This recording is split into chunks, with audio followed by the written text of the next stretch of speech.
Good morning, and welcome to Positive Wisdom Talks. I'm going to wait just a second or two because you know how we like to do. Have people come on in the room and join us live. Please share this video on your platforms. We have an awesome guest this morning, and I am super excited on this Thursday morning. So come on in and join us. Share this video. We are platforming from StreamYard today. So if you're a StreamYard user, you should be able to come on in. Good morning. And then once you come in, you can comment, share what you're learning, share any questions you may have of our guests. But we are absolutely excited this morning. So I'm sharing it along with a few people. Again, please feel free to share this. We've got some important information we want to get out to you this morning with an incredible guest. Listen, guys, I'm sorry I don't have my music bumping this morning. Usually we are full of energy, but today is just one of those days. But let me tell you, you will not be disappointed when you hear our guest. Good morning. So let me just tell you a little bit about StreamYard if you're not familiar with it. If you don't have a StreamYard access, it's okay. You can still see this on Facebook Live. If you are not a StreamYard user, I won't be able to tell who the comments are coming from. But if you are a StreamYard user, I can see your name on StreamYard.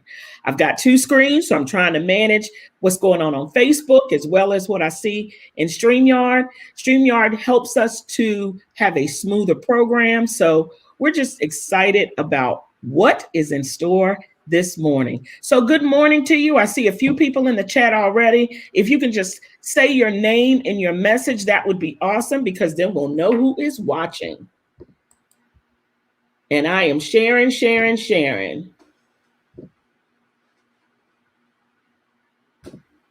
Good morning.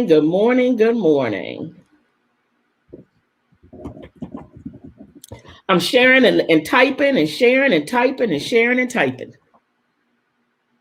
Good morning. Someone just spoke to me. Who was that saying good morning with the sunshine beside good morning? Stephanie Ransom. Good morning, beautiful. Good morning. Uh-oh, somebody says, "What's up, boss?" Let me see who that is. Good morning. Hi, Katisi, Sora Katisi. Good morning. Please share this morning. We've got an important guest on. I'm super duper excited. I'm not going to spend a lot of time introducing him because I'm going to let him do what he does. But I will tell you that I'm always trying to look for who I resonate with. And I came across this person's profile and I felt like this is somebody that my group of folks should hear if they haven't heard. And I'm going to share some other exciting information about him as well. Good morning to everyone coming. Good morning, Tiffany. Good morning.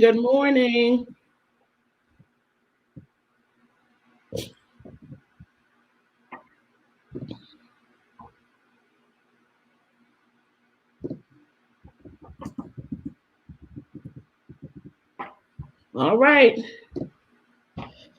We are getting ready to get started because we want to really get into what we've got going on this morning.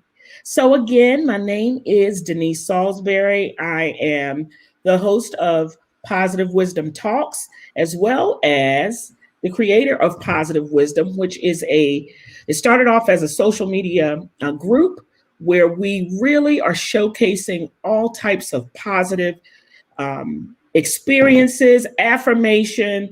The group tries to keep it as positive as possible. We have so much going on in the world. We want to showcase all of those wonderful things that are happening. And so what I like to also do is share with you people that I meet along the way. You know, I'm not a stranger to anyone, so I don't have a problem going up and saying, hey, I'd love to talk to you. I'd love for you to be on the show. So this morning, I am blessed to bring to the platform Dr. Tommy Watson. So I discovered Dr. Watson on Facebook. I went through the page. I looked to see that he had a story about resilience. And you all know I love a good story about a comeback. And so when I started reading through some of his obstacles and things that he's had to overcome in life, I was just totally blown away. So it's just absolutely amazing that he has agreed to join me this morning. I'm super excited to bring him on. So I'm not going to give a whole lot of other background, but I'm going to tell you one thing. He's got a connection to Goldsboro, North Carolina. That's all I'm going to say. I'm going to let him tell you what that's about. But anyway, I am pleased to present to you Dr. Tommy Watson. Denise, good morning. Good morning. Thanks for having me. I'm doing fantastic. Listen, I'm so excited that you answered the call. And then as we started talking, understanding that we had a lot more in common. Yeah. But I'm just grateful that you're here. You've got a powerful message. I know some people are very familiar with you. They've heard your message, but to me, stuff like this never gets old because we always need some type of motivation. And if you want to be motivated today, I think this is the man to do it. So I appreciate the accolades. You pumped me up big time, Denise. I'm feeling good over here. I'm feeling good. All right. So Dr. Watson, why don't you give us a little bit of your own introduction? Tell us who you are. Hey, again, thank you, Denise, for having me on. And if I was feeling any better this morning, I would be Denise Salisbury. So I'm not quite as great as she is, though. So again, it's an honor to be on with you. My connection to Goldsboro. My wife just happens to be from that same small, I tell a little country town as well. Wait a minute. I know. Y'all have one of the best Memorial Day reunions in the country, probably in the world. So I'll give you that right there. But it's still a small country town, though. But it's a place I love. And again, I appreciate you having me on. So, Denise, I'm originally from my hometown is Denver, Colorado. Mm-hmm. And I grew up in Denver's first black neighborhood, which was called 5 Points there. And, unfortunately, growing up there, my mother and father were drug addicts and shoplifters. So they were heroin addicts and shoplifters. So they didn't work jobs. My dad, as I think back over my life, I remember my dad maybe working 3 days. 3 days. Yeah, that's not a lot. So as a result of them being drug addicts and shoplifters, my siblings and I paid a heck of a price. By the time I finished high school, my mother and father were arrested 121 times. So as kids, we spent a lot of time in foster homes, crisis centers, motel rooms, bouncing around from place to place to place. Between my second and third grade year of school, I went to 4 different elementary schools in 1 year. I had a learning disability that I didn't know anything about at the time, so I struggled with school. My teachers didn't believe me. I didn't believe in myself. I remember even meeting my oldest brother by pure coincidence in a foster home in second grade, Denise. We were in this foster home, and this kid comes over to visit with his mother, and by coincidence, my 2 older sisters remembered him. And that was the first time I'd ever met my oldest brother coming to a foster home we were in by pure coincidence. It was mind-blowing. And, by the time I was in third grade, I went through so many challenges and changes that my only goal as a third grader, Denise, was to join the local Crips with hopes of leading the local Crips because I had so much hurt and pain inside of me. Mm-hmm. And I remember thinking to myself that I wanted other people to feel what I was feeling. And I remember those thoughts came to me after going to see my mother. So when I was in second grade, my mother and father, they would leave me and my brother and sisters for days by ourselves. So we were in this house, and we were basically taking care of ourselves. My older sister was in 6th grade. The other one was in 5th grade. I was in 2nd grade. My little brother was in 1st grade, and we had a 1-year-old baby sister. And we were basically raising our 1-year-old baby sister. My 6th grade sister would stay at home with my baby sister while we went to school, not to learn, but to steal food. And we would go to school to steal food and bring it back home so my sisters could eat.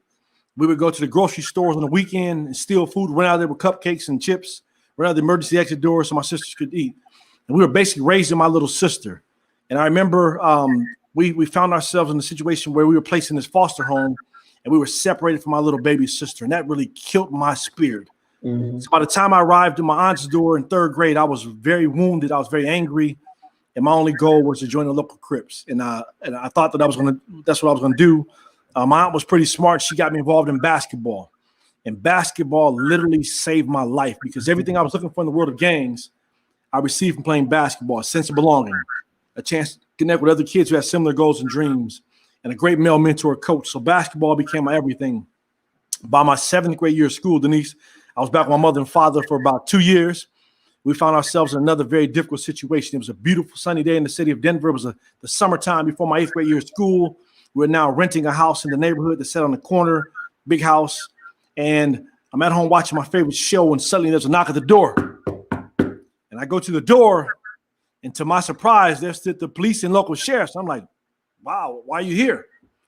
Well, they had informed me that my parents had not been paying rent, had not paid the rent. We had to get out. And I'm like, get out? I'm like, you mean in like 60 days, right? He said, no. I said, you mean in like 30 days, right? They said, no. I said, so when are we supposed to get out? They said, right now. I said, right now? I said, where are we supposed to go? They said, that's not our problem. And I just kept saying, so where are we supposed to go? They went into our house and started taking all of our stuff and started throwing it into the front yard. I just kept saying, so where are we supposed to go? I finally mustered up the courage to leave the house with my siblings, and we left. I remember walking down the stairs, and I took a moment to look up as I'm hearing everything being thrown in the yard behind me breaking. And there were all my friends on their porches, laughing, giggling, making jokes to the lowest point of my life. And there was a piece of me that wanted to break down and start crying right then and there. But I kept it together. Later on that evening, I couldn't keep it together, Denise, as the folks from the neighborhood went into our yard and took everything we owned, and there was nothing we can do about it. From there, my family of 9 of us then moved into a motel. It was our 7th motel room. We stayed my entire 8th grade year of school. 9 people, 1 room, 2 beds for my entire 8th grade year of school, 1 bathroom. You talk about a place that can kill your spirit. Mm-hmm. That was a place that could kill my spirits. But the thing that kept me going during that time was sports. Mm-hmm. I ran into a guy from a private suburban Denver high school, came to the inner cities of Denver to talk to me and my comrades about a chance of going out to this high school, private suburban high school, Catholic school in the suburbs. He told us that we can possibly go out there and go to college. And I said, whoa, you mean a kid from my neighborhood can go to college? Because at this point in time, most of the black males in my neighborhood were dying early, addicted to drugs, selling drugs, gang banging, getting arrested. So I said, this is going to be my out. But I also knew out of the 15 guys on the team, my parents were probably going to be the ones who weren't going to support me in going out to the school. So I decided not to tell them I was going to get my grades together. So in 7th grade, I was getting D's and F's. I finally got my grades together, took the test to get into school. I became the 1-1 basketball champion. My school got on the honor roll. This was all while living in that motel room. I won an award that was given to a handful of kids in the entire state of Colorado. And I went and finally told my mother and father about the transfer out to the school, and their response was, no, boy, you're not going out to white school. And I remember being devastated, like, what am I going to do now? Well, at the end of my 8th grade year of school, my mother and father were going back to prison again. And me and my little brother and little sister now moved with my other grandmother who came out of retirement to take care of us. She moved us into the heart of our neighborhood, which was now being called Little Compton because of all the gang members that migrated from LA and were now in Denver, doing everything in Denver that they were doing in LA. So it was my grandmother's wish that I go out to high school and do well every day. So starting every morning at 6:30 in the morning, I took 3 city buses one way to high school every day. And then I would do the same thing on the way back when sports was over with after school. And I get home anywhere between 8 and 10 o'clock at night. Private suburban Denver high school. The white kids were afraid of us because they were constantly seeing our neighborhood on the news. I did this for a number of years. By my junior year of high school, Denise, my grandmother had developed Alzheimer's disease, had to be placed into a nursing home. In the meantime, my little brother got heavily involved in gangs and taking a gun to school, attempted to shoot a kid in school, was shipped off to juvenile prison. My older brother was now coming back around because he had ties to the same gangs as my little brother. My mother was now on her way out of prison, was no longer doing drugs, got herself together, but no one would give her a second chance when it came to employment. So my mom eventually turned to selling drugs to take care of us. And in the middle of my senior year of high school, She got busted for selling drugs and was on her way back to prison again. And during this time, I didn't have anywhere to stay. I bounced around from place to place to place. I found myself homeless. A friend and family finally came through and said, hey, I'll let you sleep on my floor, but you got to be out come May. And I struggled with school because I had a learning disability. I struggled. I barely got a 2.0. I left Denver. My family put me on a Greyhound bus nearly 30 years ago and went off to the University of Minnesota to play football. I got there, Denise, University of Minnesota, which is the second largest college in the country behind Ohio State, had never had a student athlete come there with my circumstances. I got there. My mom was in prison. My dad was in prison. My little brother was in prison. My grandmother, who's my last legal guardian, was in a nursing home. My oldest brother was back there gang banging. My older sister's back there in crack cocaine. My second oldest sister was in foster care in Iowa. My little sister lived with my aunt. Between my junior and senior of high school, I lived in 5 different locations and spent the last 6 months homeless, sleeping on the floor of a friend of the family. So I got to the University of Minnesota. I didn't want anyone to know my story, Denise. I was never going to share my story. But you know that saying, but God, right? But God, I was waiting to interject, but God. But God, I got that injury. Football didn't work out, and it forced me to deal with my demons from my past. And I began to come to grips with Tommy Watson and my story, began to forgive my parents for, what I perceived, what they did in terms of being harmful to me. And ended up graduating, and I said, I'm going to write a book about my story. Well, the first time I told my story, Denise, I shared it in the newspaper. And I remember one of my grandmother's sisters, she was 92 years old. And if you did something that Aunt Edie didn't like, she would type up a letter and mail it to you in the mail. Fortunately, to that point, I never received a letter. But when she heard that I was going to tell my story, boy, she typed up a letter and sent me that letter. She said, don't you be telling our family secrets. That's right. Call Aunt Edie. I said, all due respect, Aunt Edie, I appreciate your letter and everything. But what you have to understand is me telling my stories about two things. It's about me healing. I said, you're not here with me when I was going through a couple of years ago, my sophomore year of college, contemplating suicide, crying myself to sleep each night, So it's about healing and it's about helping other people. It's not about shaming. It's not about blaming. It's not about being a victim or anything else.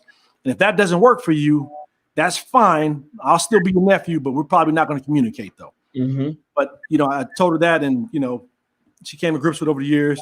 Went on to become a school principal and, left my job as a principal 11 years ago, started my own business. I written a movie that was award-winning short film that was featured in 2019. And now I'm in the process of sharing my story with the executives in Hollywood for a TV series. So that's kind of my journey so far. I appreciate you allowing me to share that with you, though. Yeah. Let me tell you something. I had to allow you to tell that story uninterrupted because I will jump in, but I needed to hear how you are able to recall, because I know you've told this story a number of times, but I needed to watch you recall those moments and list all of those obstacles, all of those things that at those individual moments could have taken you totally out. Absolutely. Could have taken you off this road. Yeah. Any of those issues, not having a home, being in the second hotel room. Seven. No, but I'm saying at the second one, you could have been like, I'm done. Right. Absolutely. You know what I'm saying? Absolutely. When the first sibling went away and left your life, when your mom did what happened, and any of those events were catastrophic enough for you to say, I'm done. Yeah.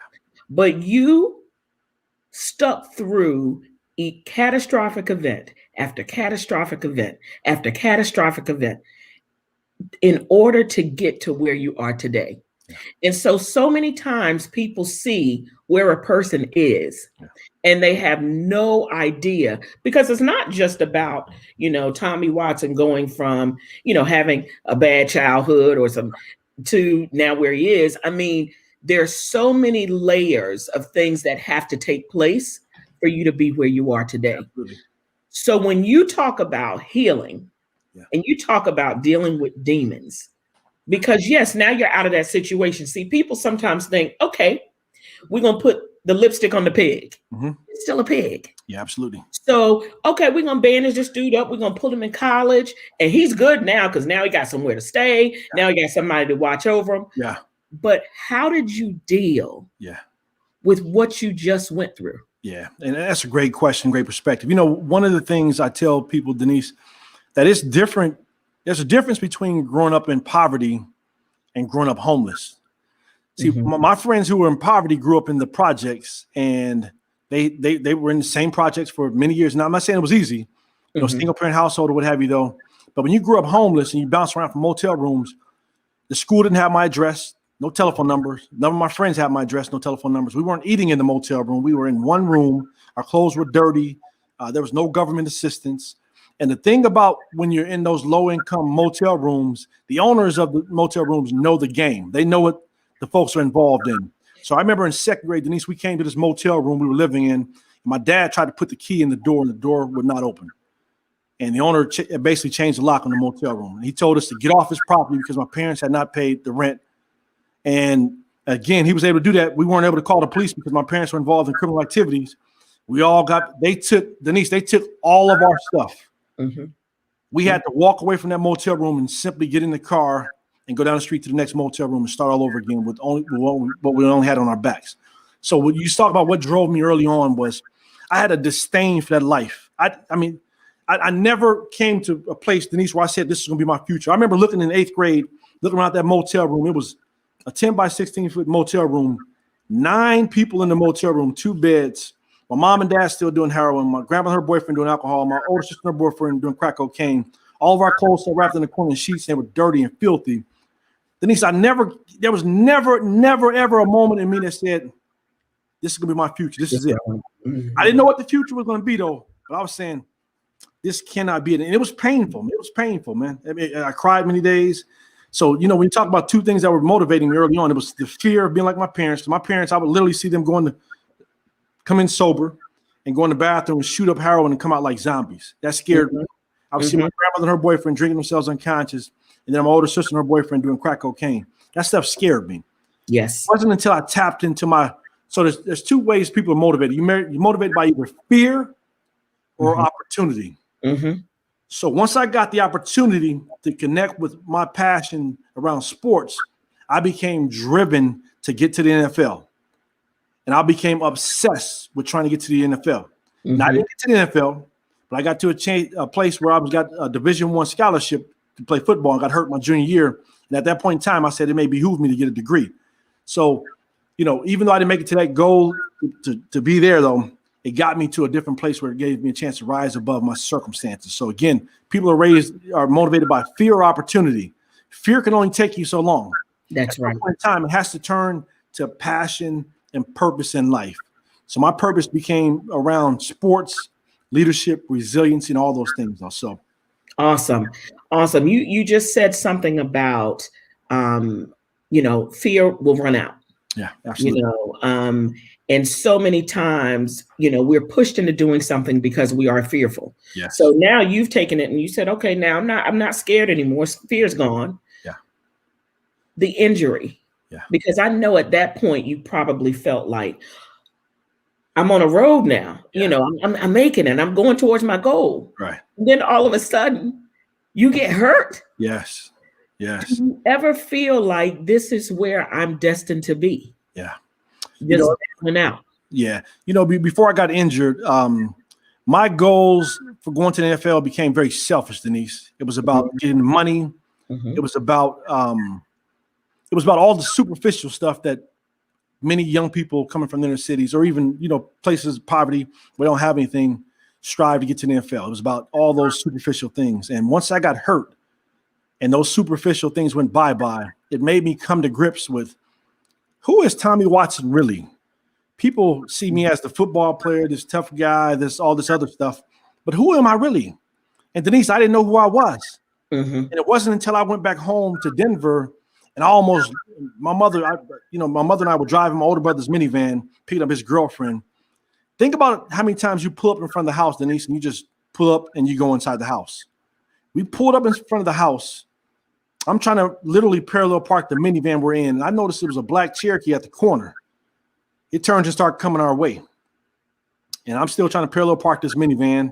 And suddenly, Denise, I started hearing pop, pop, boom, boom, boom, boom. And it was gunshots.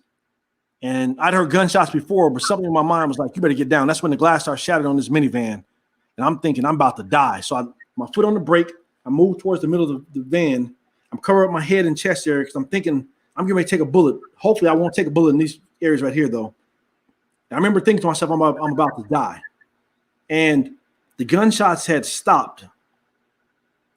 I remember getting up and to see if I had been shot, and thank God I hadn't been. I looked over for my mother. My mother was not moving in the passenger side, and I began to panic. And she popped up. She was fine. The young lady back popped up.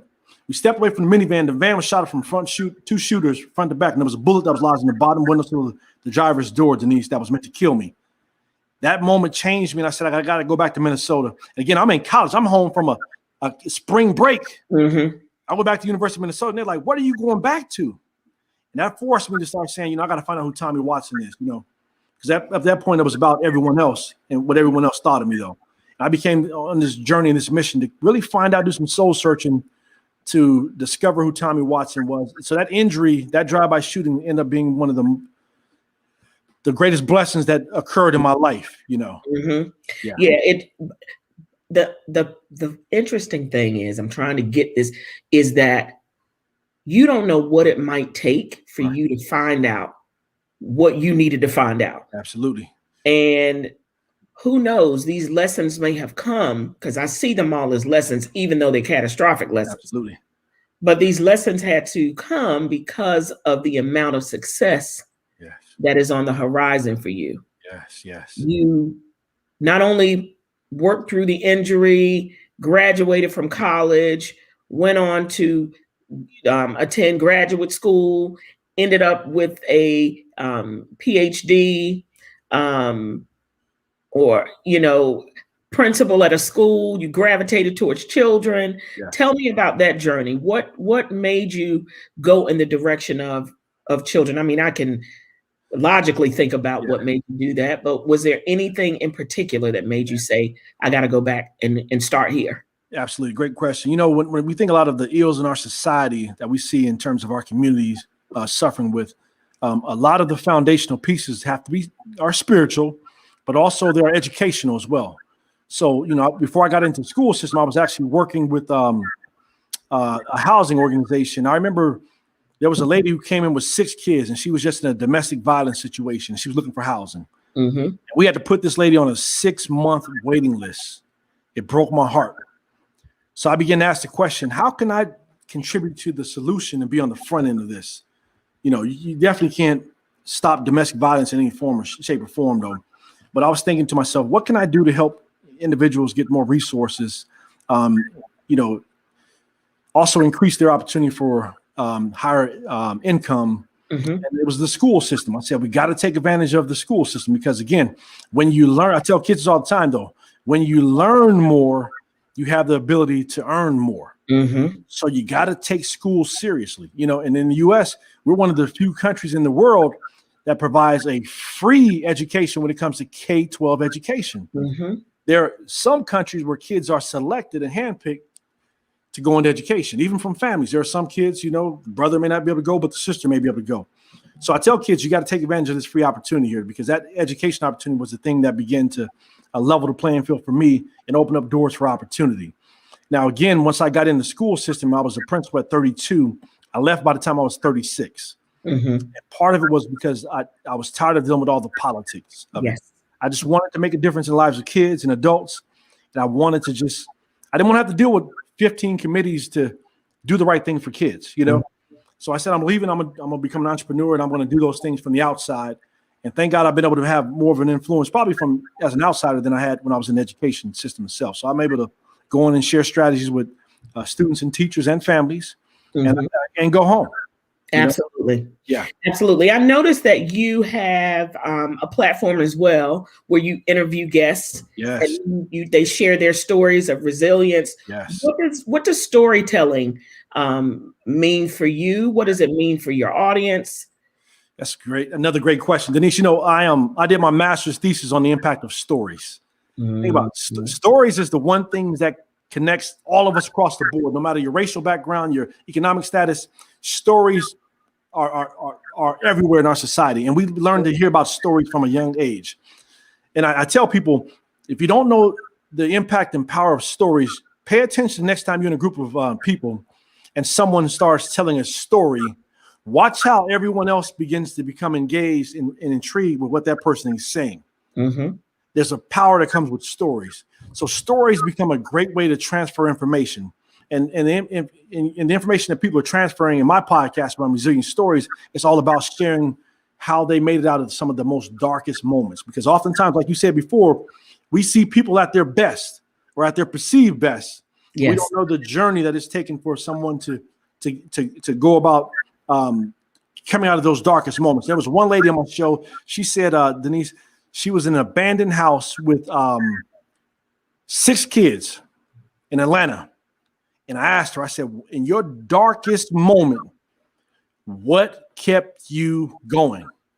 And she said, Dr. Watson, I had 12 eyes watching me. She said, I did not give up. Mm-hmm. So every one of us in our darkest moment, there is a why that we can discover to keep us going. I like to tell people I come across, I said, you know what? As tough as your life has been, you have actually survived 100% of your toughest moments. Yes. It doesn't necessarily mean that you haven't walked out with scars, but you have survived them.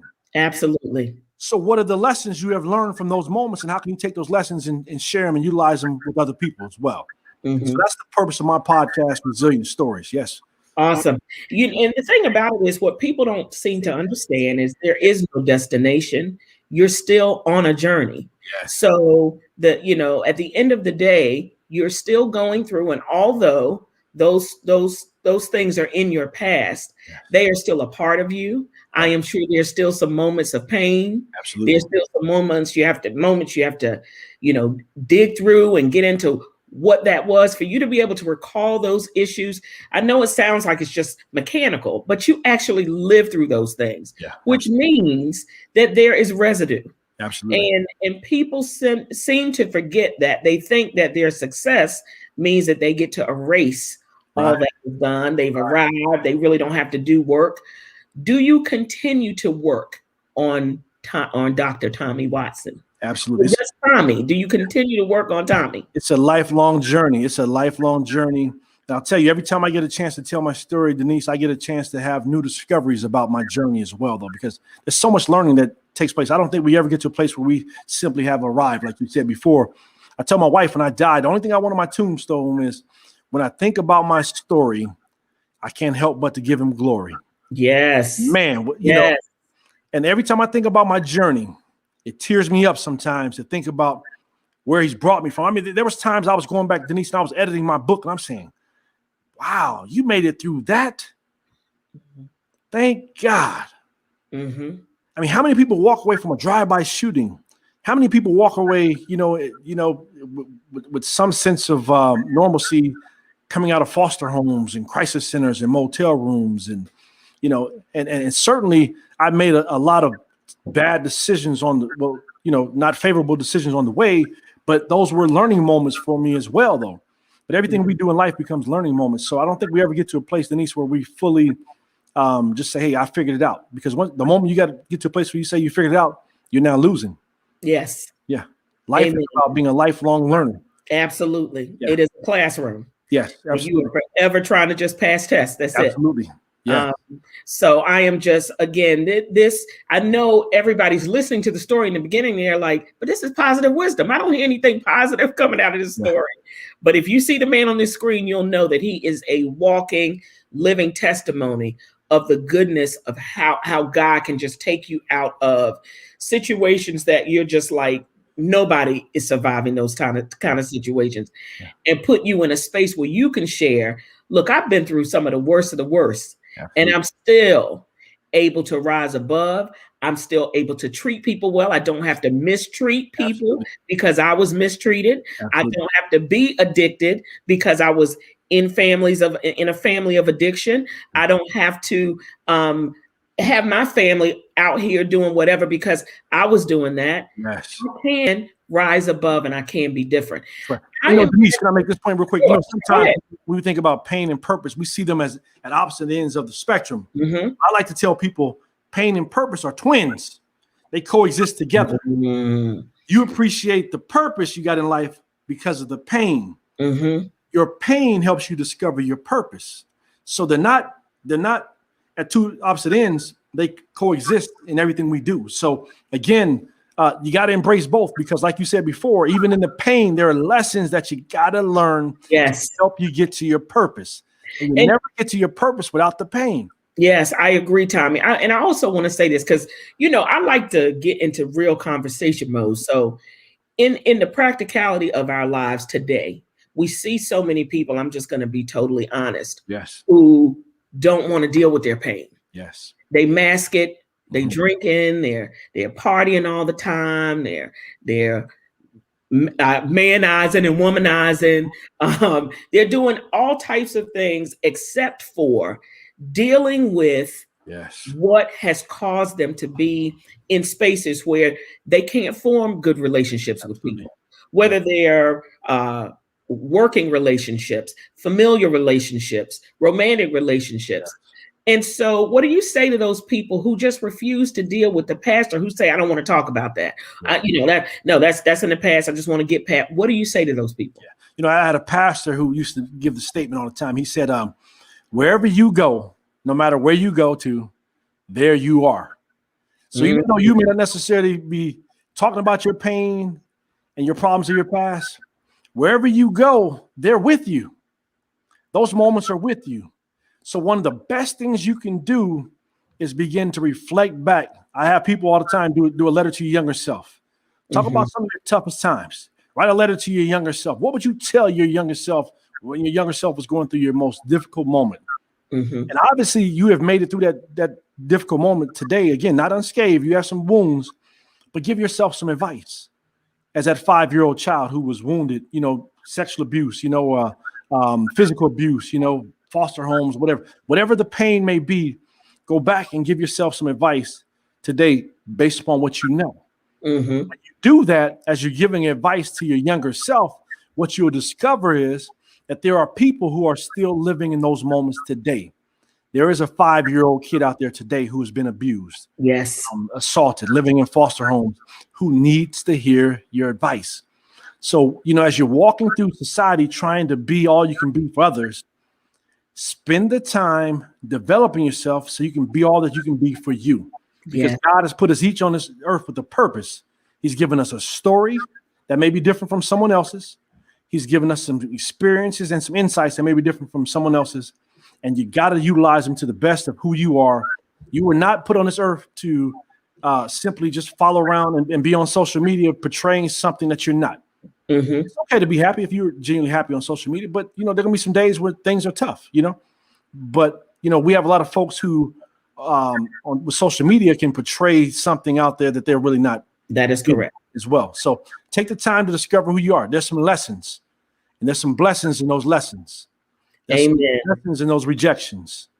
So stay fired up. And I tell people, learn how to see the good in the goodbyes that you've experienced, whether the goodbyes be relationships, the physical goodbye that I had to endure, Denise, when I left Denver, Colorado on that Greyhound bus, Denise. And I was leaving the terminal, Denise. And I remember that Greyhound bus going through my neighborhood. And I'm looking at all these monumental places. Denise, there was something that hit me in my stomach that said, Denver will never be home to you again. Yes. It made me cry. Even when I said that today, it just brought me to tears because that's the only thing I knew. Yes. Something in my spirit said, this will never be home again.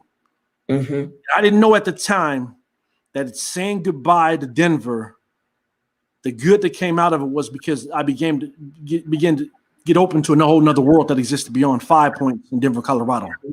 Yes. I met people who I would have never met in 5 Points in Denver, Colorado.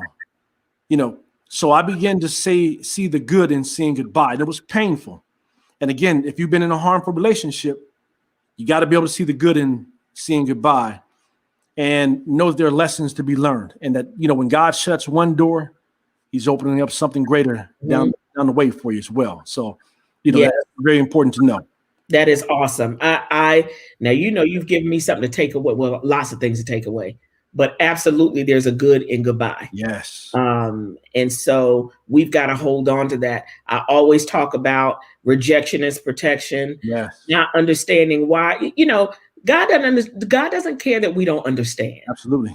He doesn't really care about that because he knows the plans he has for us. That's right. So he's like, listen, I know where you got to go. So I right. know right now you don't understand it. I know, and it's okay because where I have you going That's right. is so much greater.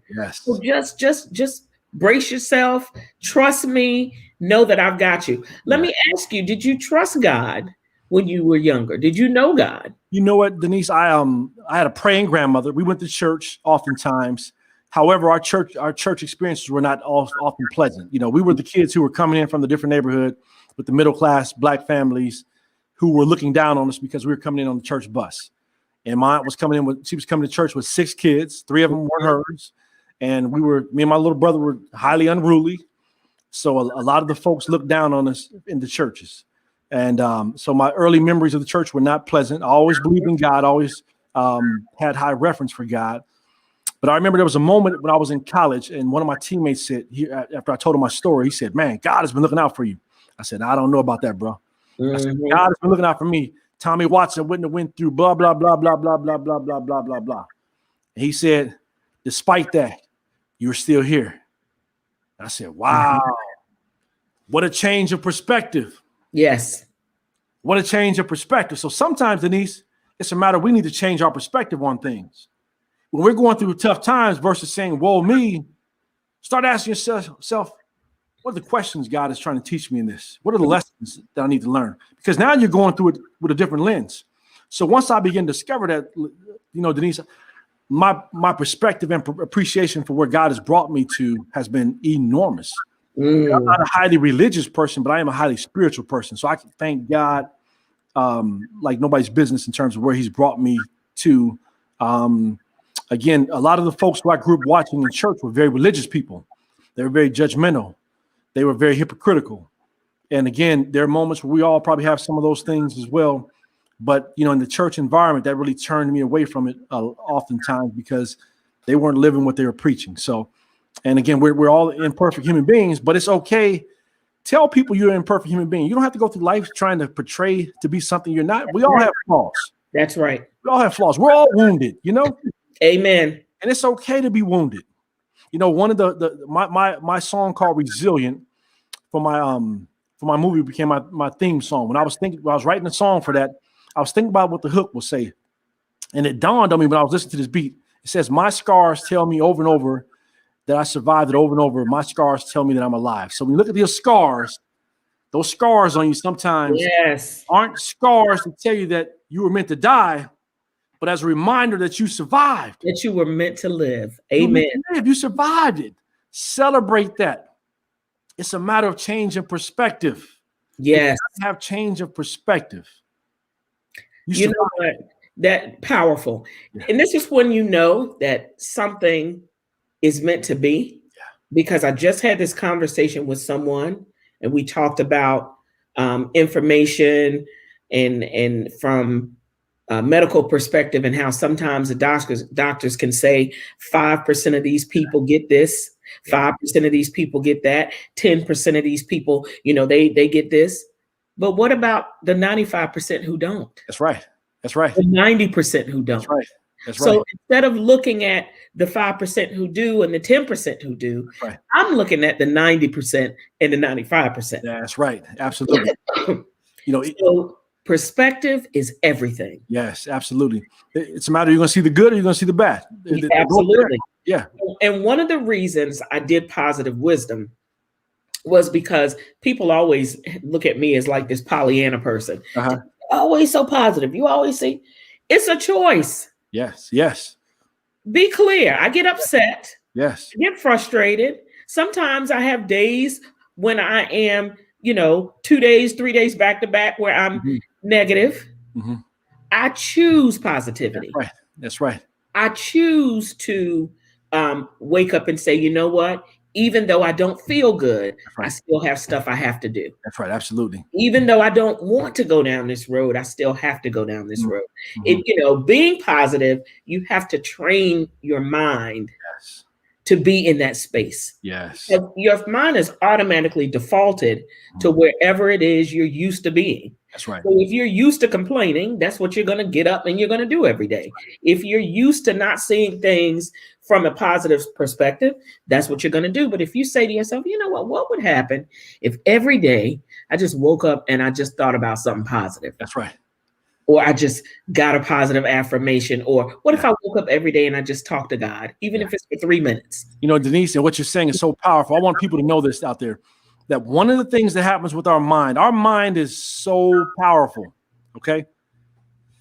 One of the things that happens with our mind, whenever our mind hears a word, our mind converts the word into pictures.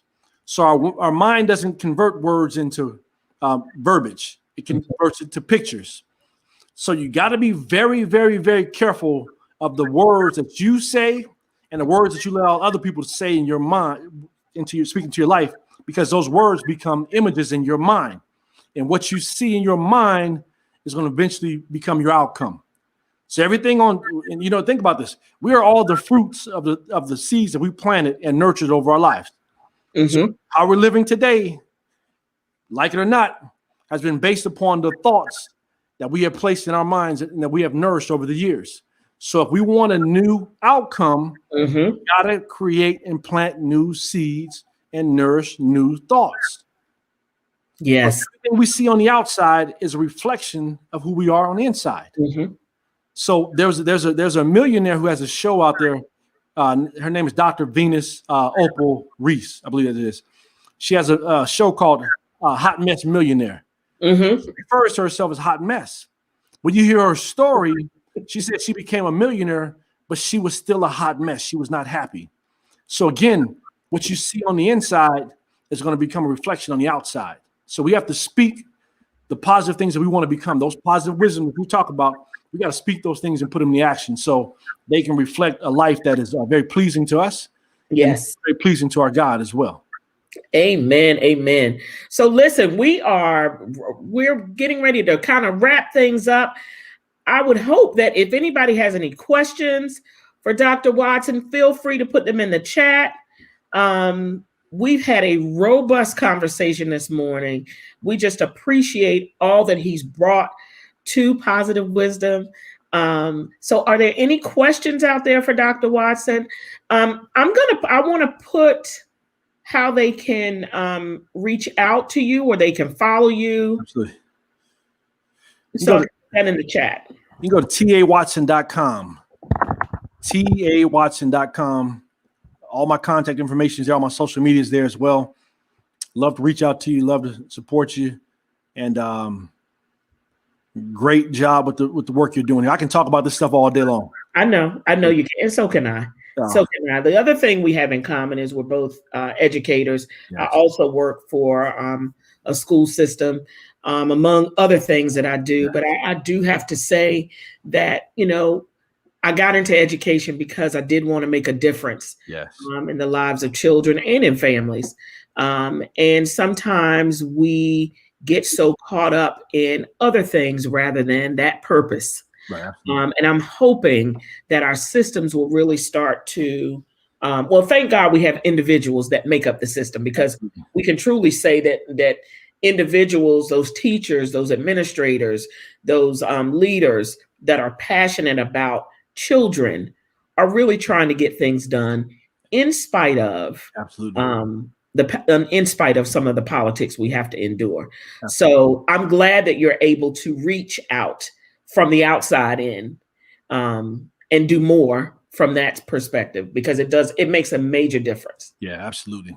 Now, I see someone asked about my book. Yes. The book is called A Face of Courage. So with an A on the front, because there's another book called Face of Courage. So mine is A Face of Courage. And also The Resilience of Champions, which talks about the lessons that I learned from growing up in the situation I grew up in. It's a great question.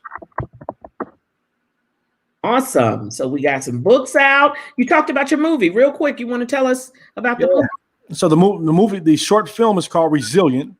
It's won 7 awards around the world, actually, as of now. It's not public because it's still involved in film festivals around the country.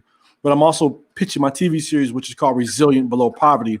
And what I want to do with the TV series is really shed the light on that there's a world below poverty that many people, even in poverty, haven't experienced when it comes to homelessness. So, and we both are educators. The McKinney-Vento Act talks about kids who are in our system who are homeless. We have about 2 million kids in the U.S. who are homeless. Those are kids who are living in shelters, motel rooms, foster homes, and a small number are on the streets. But I tell people that's a different beast when you're living in those circumstances. Think about this for a minute. If you're in a shelter, most shelters require people to leave during the daytime. So if you're a student, you've been suspended from school, where are you going to go during the daytime? If you're now, think about now with COVID. Right. Where you closed. Or if I'm in the shelter or the motel room, and now I'm doing virtual learning, if the motel room has Wi-Fi, and now the teachers are complaining about me not turning on my camera. And I tell teachers this, sometimes we get caught up worrying about the wrong things. Yes. The kid is there online. Engage them. Some kids don't have the capacity. They're going to be highly embarrassed by turning on the camera in my motel room, in my shelter, or whatever it may be, though. But I'm here. I'm doing something, I've logged on. Yeah. See that as a victory. But be very, very, it's easy for kids. When I come to your school, you don't know what my home situation is like. You may have some ideas based upon how I'm dressed or whatever, though. But if I have to turn that camera on my motel room, you get a very clear sense of what my home life is like. Which makes me very different. Yeah. Tommy, I will say this. This just popped in my head. Sometimes I have some really great ideas that pop in my head, right? So systems are means sameness. Yes. They are created with the idea that everyone is the same. Right. Absolutely. But what we've got to, and that's the reason why we're having such difficulty in our systems, is because we are now beginning to pull back the layers of the differences that are making up the people in the systems. Yes. So when school systems were created, or when a school was everyone was the same. Everyone comes in, they do the same thing. The expectations are the same for everyone. Right. But we don't operate in that anymore. Right. We're not operating in that. Like you said, people are sitting in hotel rooms, homeless shelters, abusive situations. Right. There was just a gunshot that just came through the window. Parents they haven't seen in a few days. Right. There's so many things that are plaguing our and let's not even just talk about poverty. There are kids who are very affluent, absolutely, who are struggling and in abusive situations where parents are not available, not around, leaving them, throwing money and saying, "Okay, I'm gone for a few weeks. Fend for yourself." So we see things on so many ends of the spectrum.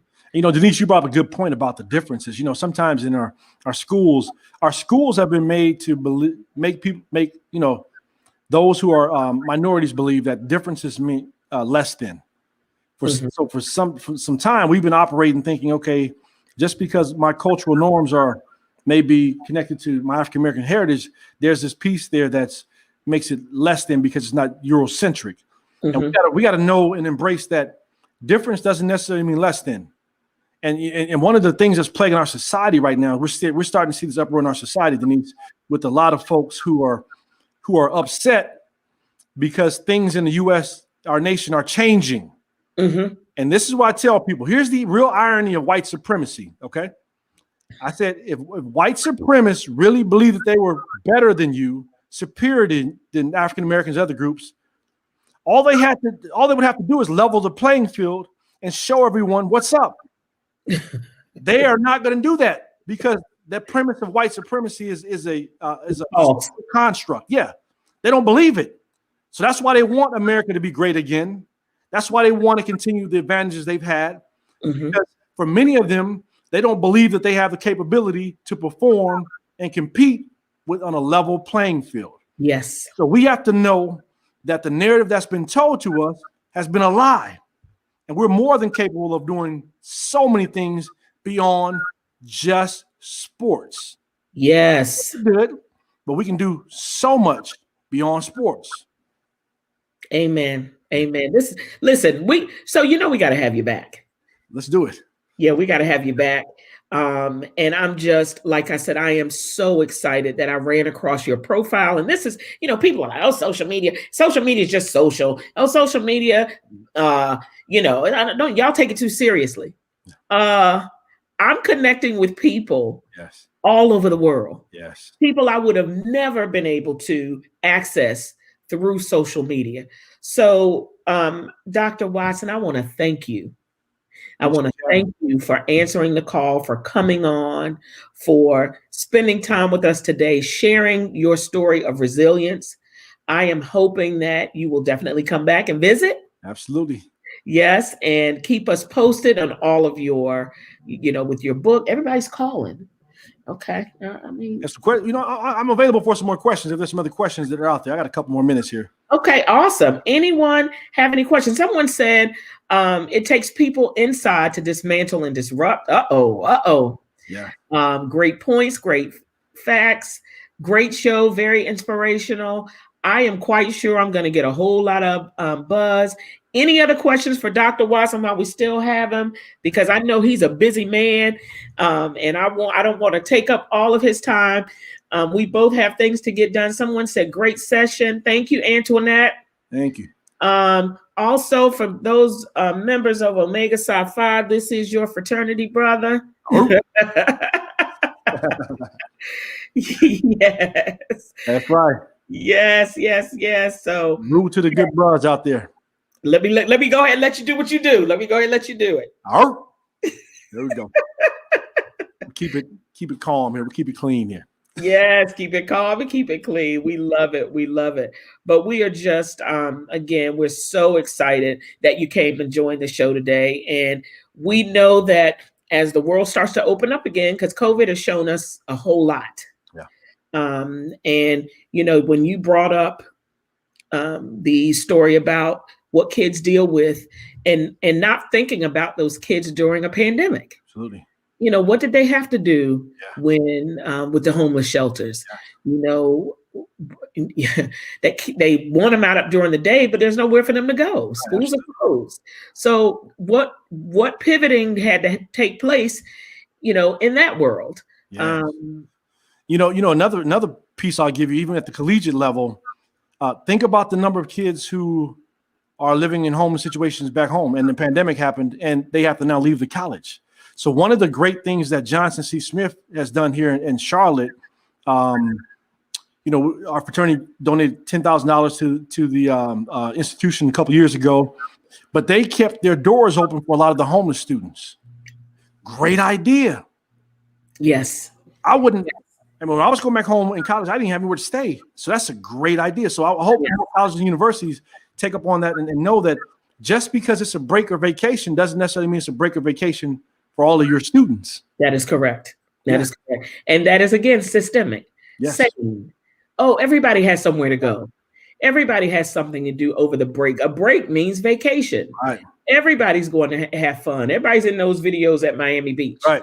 No, some people don't know where they're going. It's absolutely positively amazing when schools step up, universities step up and realize we've got a diverse population here. We've got to make sure that we leave our doors open for students who don't have anywhere to go. Absolutely. Students who are from out of the country who can't go back home for right now. Yeah. So we're very grateful. I see a number of people, wonderful discussion. People were jumping in and out. This is a recorded session. You all can go back and revisit this broadcast on my page, Positive Wisdom, also on my YouTube page, as well as my personal Facebook page. I've sent a copy also to Dr. Watson. He'll make it available on his platforms as well. But again, we want to thank him so much for joining us. It's 11. We're going to turn you loose a little early today if there are no more questions. But we are just delighted that you all joined us for this robust, important discussion, overcoming obstacles. Any last words you want to say, Dr. Watson? I just want to tell everyone to remember that our mindset dictates what we want. The challenges we go through in life, we got to change our perspectives on those mindsets. Sheryl Sandberg, who lost her husband, she's the author of Lean In. She lost her husband. And out of that came her next book called Option B. And she said, yes, I would love to be living my life with my husband, but the option B is I have 2 kids I have to take care of. So I have to make the best of option B. So whatever option B is giving you in life, make the best of option B. Yes, it would have been great for me and my siblings to grow up in the environment that I'm in now. We didn't. So we had to make the best of what was given to us. So whatever your situation may be right now, make the best of it. And if it requires you going back and diving into your story, self-reflect, learn the lessons, take those lessons, share it with other people, and be sure to follow me. I'd love to be a coach and connect with you as well, though. So again, thanks for having me on as well. Yes, thank you so much. Thank you to everyone who joined Positive Wisdom Talks this morning. We look forward to seeing you for more talks. Thank you so much for joining. Have an awesome, awesome day.